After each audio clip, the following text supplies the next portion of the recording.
วัสดีเด้อFC ทุกคนเด้อโดนแล้วที่มันยังไม่ได้ลงคลิปอันนี้จะฝากทุกคนมาสิงตนก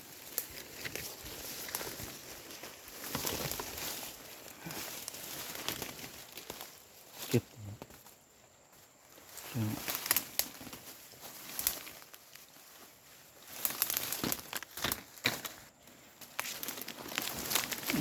เด็ก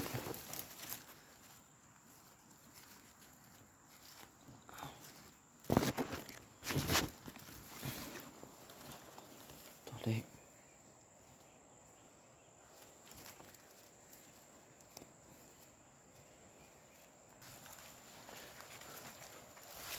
ตกไป4-5 ตัวลองไปซ่องจะเห็นเปล่าซื้อสโคปสูบมาสั่งมาเมื่อจริงโกงมันยักษ์เห็นอะไรเห็นมีเห็นสัตว์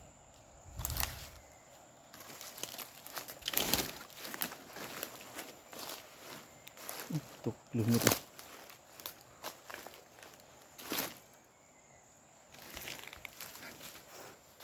นี่ครับตัวที่2เห็นแล้วตัวที่2โซ่หาโคตรยากนกจุกตกเลยนกจุก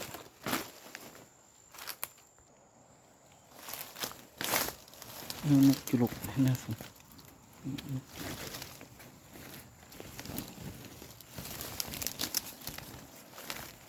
ตัวที่3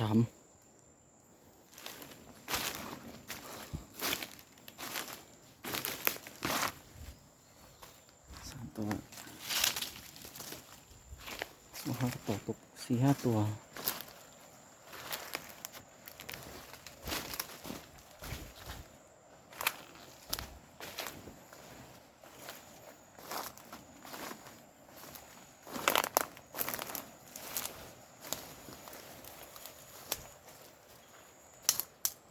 ตึกก่อนตัวที่4นกกระลุกนกกระลุก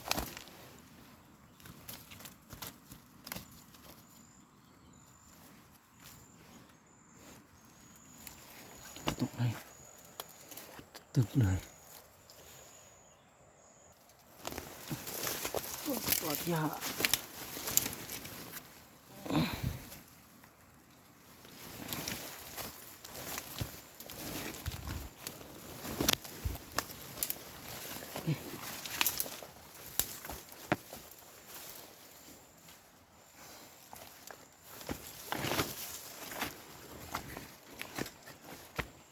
ตัวแล้วอีก3 ตัว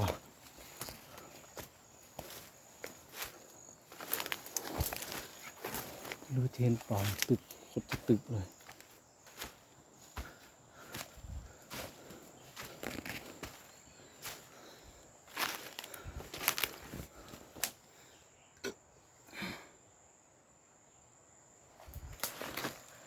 2 ตัวตัวที่6นกเชี่ยว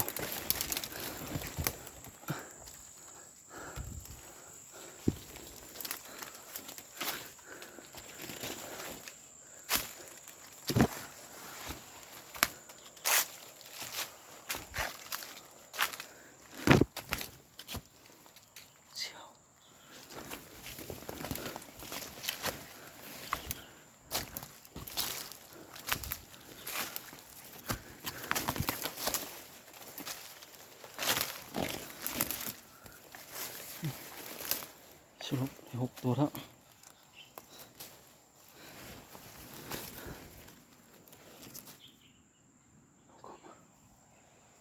อยู่กรมศาล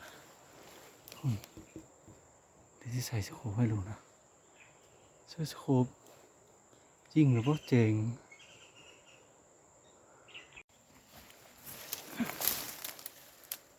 สวัสดีเด้อ FC ทุกคนเด้อโดนแล้วที่มันยังไม่ได้ลงคลิปอันนี้จะฝากทุกคนมาสิงตนก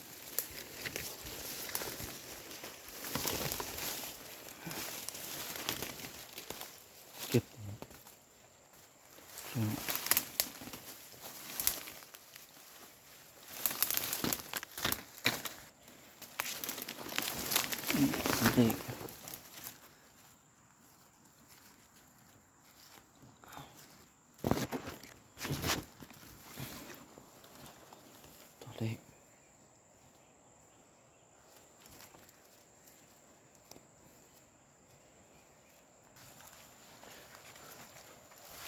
ตกไป4-5 ตัวลองไปซ่องจะเห็นเปล่าซื้อสโคปสูบมาสั่งมาเมื่อจริงโกงมันยักษ์เห็นอะไรเห็นมีเห็นสัตว์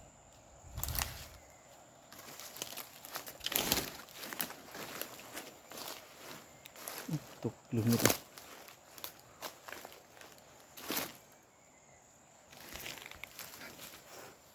นี่ครับตัวที่สองเห็นแล้วตัวที่สอง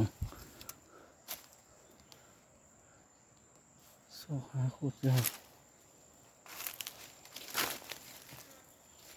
นกจุกตกเร็วนกจุก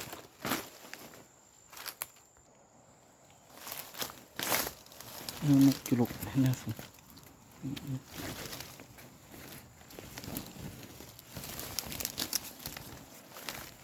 ตัวที่สาม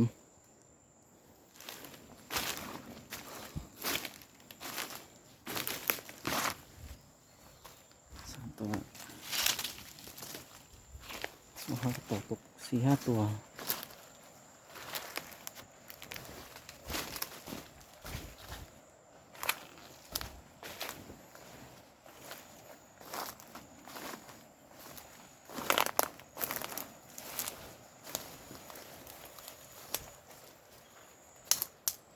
ตึกก่อนตัวที่สี่นกกระลุกนกกระลุก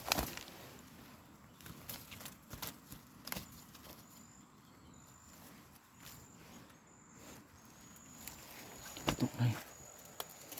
ตึกเลยปอดยา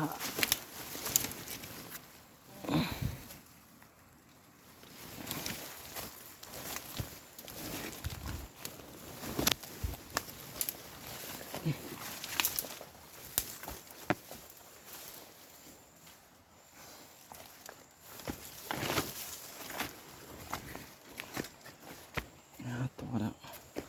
อีก3 ตัว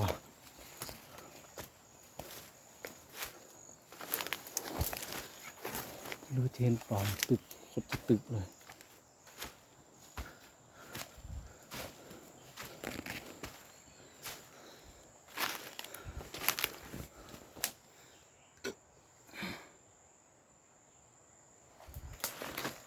เอา2 ตัวตัวที่6เป็นนกเสี่ยว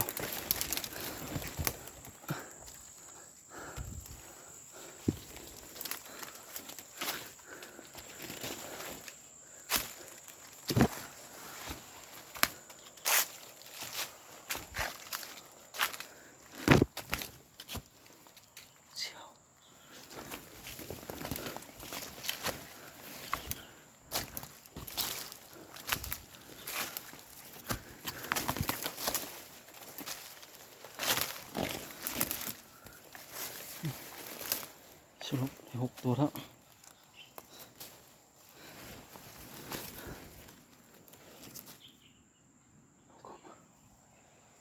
อยู่ก็ไม่สาที่ใส่สโคปให้ดูนะเสื้อสโคปจริงหรือว่าเจ๋งมักษาละทุกคนเสื้อสโคปว่าอยากเจ๋งแบบอะไรเสื้อโทรศัพท์อยากเห็นให้มอมอยให้ลองรุ่นดูว่าจะมีนกเข้าอีกหรือว่า